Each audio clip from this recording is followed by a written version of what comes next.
Les produits pharmaceutiques vont être aussi utilisés de manière importante dans les hôpitaux. Et donc là aussi, la question se pose très très fortement parce que les produits pharmaceutiques et d'autres produits qui sont utilisés pour le traitement thérapeutique ou des diagnostics eh bien, vont se retrouver là aussi dans l'environnement. Donc il y a des hôpitaux qui ont pris conscience de ça et qui ont mis en place des stations d'épuration un petit peu spécifiques. Là aussi, on a une source relativement importante. Les produits vétérinaires qui sont utilisés en agriculture pour traiter les animaux, très bien sur les plantes, ça c'est des pesticides, et bien on va avoir à peu près le même devenir et immanquablement se retrouver dans les eaux et puis bien sûr au final dans l'océan. Donc là, le spectre peut vous paraître négatif, noir, mais comme je l'ai dit, bon, ces composés sont retrouvés à des concentrations quand même, je ne l'ai pas dit, mais sont retrouvés à des concentrations relativement faibles. Comme on l'a dit tout à l'heure en introduction, les techniques analytiques sont descendues maintenant tellement bas qu'on est capable de détecter des traces vraiment infinitésimales de composés. Et après, la question est la suivante, c'est quelle toxicité associée à ces, je dirais, ces quantités très faibles de produits. Et là, donc, c'est une question qui est une question réelle de recherche, parce qu'on ne sait pas forcément. Le problème, c'est que la plupart du temps, les gens associent à la détection, même infinitésimale, d'un composé chimique, une suspicion de toxicité. Parce que dans ce cas-là, les gens confondent le risque et le danger. Le danger, c'est effectivement la potentialité pour un produit d'être toxique. Et j'ai l'habitude de dire que l'eau est toxique. Si vous buvez 35 litres, là maintenant sur place, dans les 30 minutes qui suivent, vous allez être mort. Le problème, c'est que 35 litres, vous n'allez pas les boire comme ça. Bon, et donc on confond souvent à la fois donc, le danger, qui est la potentialité, et le risque. Le risque qui est en fait l'exposition d'un individu, d'un organisme biologique à un produit toxique qui a un danger potentiel. Et donc à partir de là, effectivement, l'exposition peut être calculée et on peut définir donc pour différentes réglementations en termes alimentaires, en termes d'exposition de travailleurs à certains produits toxiques, différents points. Donc, par rapport aux produits, aux composés produits pharmaceutiques, je vais vous présenter un petit cas d'étude sur lesquels avaient travaillé des collègues de l'Université du Havre avec qui on avait travaillé. Qu'est-ce qui vous est présenté ici? Alors, en fait, ce sont ici des coupes histopathologiques de tissus d'organes sexuels, de chevelles, donc c'est une espèce de poisson, et de goujons. Et en fait, ici, vous voyez ici donc une masse assez importante avec des petits ronds. Et là, le problème, c'est que ce tissu-là devrait être un testis, c'est-à-dire qu'en fait, un tissu de poisson mâle, mais qui a été colonisé par ces petits ronds qui sont en fait des oocytes. C'est-à-dire qu'en fait, dans ce poisson, on va retrouver à la fois des organes mâles et des organes féminins. Donc ça, c'est toute une étude qui est faite sur l'estuaire de la Seine par Christophe Minier à l'Université du Havre. Et on s'est donc aperçu qu'on avait des poissons qui étaient ce qu'on appelle intersexués, qui avaient donc les deux sexes. Alors la question se pose, est-ce que c'est effectivement une contamination chimique? Est-ce que c'est pas une contamination chimique? Le problème, c'est que le cas peut être généralisé. Je ne vais pas rentrer trop dans le détail, je ne suis pas sûr que tout le monde voit les données qu'il y a, mais globalement ici, qu'est-ce qui a été mentionné? C'est différentes rivières qui sont des tributaires de la Seine, dans lesquelles on a effectivement fait des pêches. Et on a regardé le nombre de mâles, on a regardé le pourcentage de mâles par rapport aux individus, on a regardé le nombre d'intersexués, on a fait un rapport pour avoir un pourcentage d'intersexués, de poissons intersexués par rapport aux mâles. Vous verrez que dans certains cas, eh bien, on approche des pourcentages qui sont de 40%, c'est-à-dire 40% de poissons mâles qui sont intersexués. Alors, la question est, à quoi est-ce que c'est dû? Est-ce que c'est dû à des produits chimiques? Est-ce que c'est dû à d'autres choses? Bon, ben là, on peut dire que les recherches sont actuellement en cours parce que, comme je l'ai dit, on a beaucoup de produits chimiques et certains d'entre eux peuvent être effectivement, je dirais, susceptibles de pouvoir provoquer ces perturbations hormonales, même ces différenciations sexuelles. Alors, il y a beaucoup de produits et bien sûr, tout de suite, on pense aux composés qu'on peut retrouver dans l'environnement et qui sont les constituants des pilules contraceptives féminines, hein, l'œstradiol, enfin le ténéostradiol qui est le produit en fait de synthèse correspondant à l'œstradiol qui est l'hormone féminine, Mais en définitive, si vous voulez, les mesures que nous avons faites ont montré que les seuils et les concentrations de ces produits dans la rivière de Seine n'étaient pas suffisamment importants pour pouvoir, je dirais, attribuer cette perturbation hormonale à ces produits-là. Donc il y a d'autres produits, et puis le problème aussi, je l'ai dit, la chimiodiversité fait qu'on a affaire dans l'environnement à des milliers et des milliers de molécules. Et actuellement, la grande problème qui se pose, c'est y a-t-il un effet synergique additionnel, y a-t-il un effet antagoniste, c'est-à-dire plutôt soustractif, entre tous ces produits qui vont quelque part avoir, je dirais, être des prédateurs pour les cibles biologiques. Donc il va y avoir une certaine bagarre aussi pour les cibles biologiques. Et là, c'est des questions qui sont vraiment des questions de recherche. Un petit tableau pour montrer que certains produits pharmaceutiques sont loin d'être dégradés lorsqu'ils passent dans les stations d'épuration. Donc ici, vous avez certains produits, l'ibuprofène, la carbamazépine, diazépam, etc., qui ne vous sont pas connus en termes de nom. Vous voyez que le taux de dégradation pour certains d'entre eux est relativement important, 99%, mais pour certains d'autres, comme le diazépam, eh bien, on a uniquement un taux de dégradation de 10%. C'est-à-dire que 90% du reste va se retrouver dans l'environnement. Et là, qu'est-ce qui va se passer? Quels vont être les effets et quelles vont être les incidences? Là, c'est quelque chose dont on sait pas. Alors, les points clés sur les 10 dernières années, je voudrais y revenir très rapidement sur la chimie de l'environnement, je finirai sur cet aspect. Donc, de plus en plus, effectivement, on parle de composés émergents, mais plutôt composés émergents en termes de découverte, non pas forcément composés émergents en termes d'utilisation. On est en train, bien sûr, de s'intéresser à eux dans l'environnement, parce qu'on a maintenant les outils analytiques aussi pour pouvoir y avoir accès. Ce qui est important aussi, c'est qu'on a de plus en plus, au niveau des produits chimiques, non pas une classification en termes de grandes familles, telles qu'on passait avant, on parlait des polychlorbiphéniles, on parlait des hydrocarbures anticholécycliques. Maintenant, on a de plus en plus une classification qui va être basée sur des effets associés. Donc, on va parler des produits cancérigènes, mutagènes, reprotoxiques, CMR, par exemple, c'est une appellation qu'on va retrouver très très fortement dans tous les textes officiels, par perturbateurs endocriniens, immunosuppresseurs, etc. Un point important, c'est aussi la reconnaissance de l'importance des formes dégradées, des métabolites. C'est-à-dire qu'en fait, un composé par lui-même, il n'est pas forcément actif s'il n'est pas bioactivé.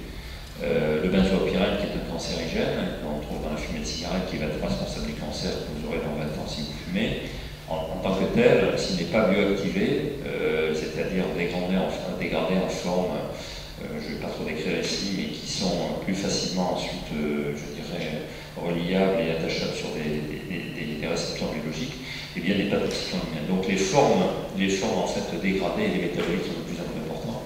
Et puis, comme je l'ai dit, on a en fait un déplacement de l'intérêt de ce que j'appelais les contaminations, les perturbations dues à des activités collectives industrielles vers plutôt l'activité individuelle, c'est-à-dire les nuisances associées au mode de vie, au confort, à l'hygiène du citoyen. Alors les défis ils sont importants, les risques associés aux nanomatériaux. Là aussi, je dis à redéfinir doublement, parce que qu'est-ce que c'est un nanomatériau?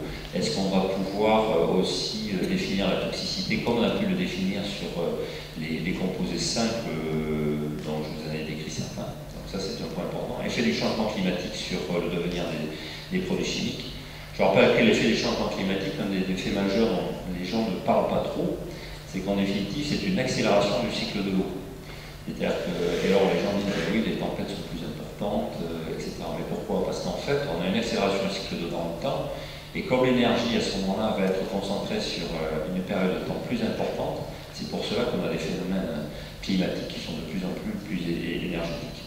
Alors, on a bien sûr le changement climatique qui va être lié à une élévation de la température, donc oui, des effets sur les produits chimiques. Là aussi, c'est des questions sur lesquelles on se pose, et je sais que avec des collègues, par exemple en Australie, qui sont dans des contrées plutôt tropicales, eh bien, on a pu voir qu'on n'avait pas du tout les mêmes distributions dans l'environnement de composés que l'on pouvait avoir dans les zones tempérées ou dans les zones tropicales. Donc là, il y a clairement un effet de la température. Comment aider à l'application des plans de surveillance et directives? Donc la fameuse directive 4 sur l'eau. En 2015, on devrait pouvoir définir en France un bon état écologique des eaux de surface. REACH, on va en parler tout à l'heure. Les conventions internationales, conventions Stockholm sur les polluants organiques persistants. Et puis de plus en plus, comme je le dis ici, il faudra intégrer une approche pluridisciplinaire, intégrant la toxicologie, la microbiologie, parce que les bactéries jouent un rôle très très important aussi en termes de devenir et de dégradation des produits.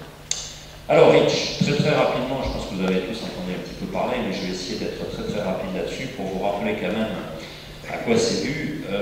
Essentiellement, trois objectifs dans REACH. Renforcer les connaissances sur les substances chimiques. On l'a vu dans le premier diapositive que je vous ai présenté. Très très peu de renseignements en termes de toxicité, d'écotoxicité. Permettre une meilleure gestion des risques liés à leur production et à leur utilisation. C'est clair que quand on connaît mieux une substance chimique, on va savoir quand même comment avoir, je dirais quelque part, une bonne pratique en termes d'utilisation et d'application. Accroître la protection de la santé, de la santé humaine et de l'environnement, donc ça c'est un point bien sûr majeur. Favoriser une meilleure information de l'ensemble des acteurs, préserver et renforcer la compétitivité, bon, et ensuite on tombe sur des aspects qui sont plutôt économiques. Le point important et crucial de règlement REACH, c'est ce qu'on appelle le renversement de la preuve. C'est-à-dire qu'avant, globalement, c'était des agences gouvernementales qui faisaient du screening des contaminants dans l'environnement et puis qui découvraient certains composés et qui ensuite se retournaient vers l'industrie en disant bah, c'est vous qui avez pollué, etc. Et maintenant, ça va être la responsabilité des industriels d'enregistrer les produits qu'ils fabriquent et puis de faire toutes les études liées à la toxicité, à l'écotoxicité. Alors au début, effectivement, l'union des industries, toutes les industries chimiques sont montées un petit peu au créneau pour dire oui, ça va nous coûter très très cher, etc. etc. Et bon, c'est sûr que le problème, c'est que c'est une dynamique qui se met dans le temps. Et en définitive, je pense que ça va être, je dirais, quelque part plus au bénéfice de l'activité industrielle chimique européenne qu'à son détriment. Pourquoi? Parce qu'en définitive, peut-être pour la première fois, l'Europe va être un petit peu leader en termes de mise en place de réglementation au niveau européen, voire mondial. Et moi, je sais que cette conférence que j'avais faite dans un autre endroit à un moment donné, j'avais eu un Brésilien qui était venu me voir et qui m'avait dit bah, écoutez, vous savez, nous au Brésil, on est en train de s'aligner sur la réglementation REACH. Parce que si l'on veut qu'effectivement nos produits puissent être acceptés dans l'espace européen, eh bien nous serons obligés de satisfaire à cette réglementation. Donc quelque part, je pense qu'on est quand même dans une voie qui est relativement importante. Procédure d'autorisation pour les 1500 substances les plus préoccupantes. Donc il y a un règlement, une directive et puis une agence européenne des produits chimiques, l'ECHA, qui est basée à Helsinki et qui va en fait se charger de l'enregistrement de tous les produits. Donc je vais passer très très rapidement là-dessus. Tout ça pour vous dire donc il y aura aussi la nécessité de la production d'un rapport sur la sécurité chimique à partir d'une production de produits chimiques de 10 tonnes par producteur ou importateur, obligation de participer à la gestion de risque, etc., etc. Et la première phase s'est terminée il y a à peu près un an, le 30 novembre 2010, et l'ECHA a reçu 27 675 dossiers concernant 3400 substances. Donc là, c'était dans une phase d'enregistrement. Maintenant, on va passer dans une phase d'évaluation. REACH signifie en anglais, R veut dire registration, donc enregistrement, E, evaluation, et A, authorization. Donc il y a l'enregistrement des produits, leur évaluation, et ensuite l'autorisation d'utilisation ou pas, qui sera donnée bien sûr par l'agence européenne des produits chimiques, du European Chemical Agency à Helsinki, qui est relayé donc bien sûr au niveau national par l'ensemble des agences, le ministère de l'Environnement ayant, je crois, délégué, il me semble bien, je crois que c'est l'ANSES, l'Agence nationale de sécurité environnement, sécurité santé, pour pouvoir mettre en place donc, la réglementation REACH. Alors on va passer au troisième volet de cette présentation, la chimie verte. Qu'est-ce que c'est? Et la chimie verte pour le développement durable. Alors c'est vrai que le développement durable, c'est un petit peu une tarte à la crème dont on entend un petit peu parler partout. Mais quelque part, je pense que nous, en particulier les scientifiques, qui sont habitués quand même à des termes qui veulent dire quelque chose, à une certaine rigueur, exactitude et raisonnabilité, eh bien pour nous, on arrive à pouvoir décliner ça en principes qui sont quand même relativement bien clairs. Donc la chimie verte, qu'est-ce qu'elle fait? Elle prévoit la mise en place de bonnes pratiques et de principes pour réduire et éliminer l'usage ou la génération de substances néfastes pour l'environnement, par la mise en place de nouveaux procédés chimiques et des voies de synthèse propres, c'est-à-dire respectueuses de l'environnement. Et globalement, c'est la loi des 4 R, c'est-à-dire réduire bien sûr la toxicité, essayer de travailler sur des quantités les plus petites, remplacer.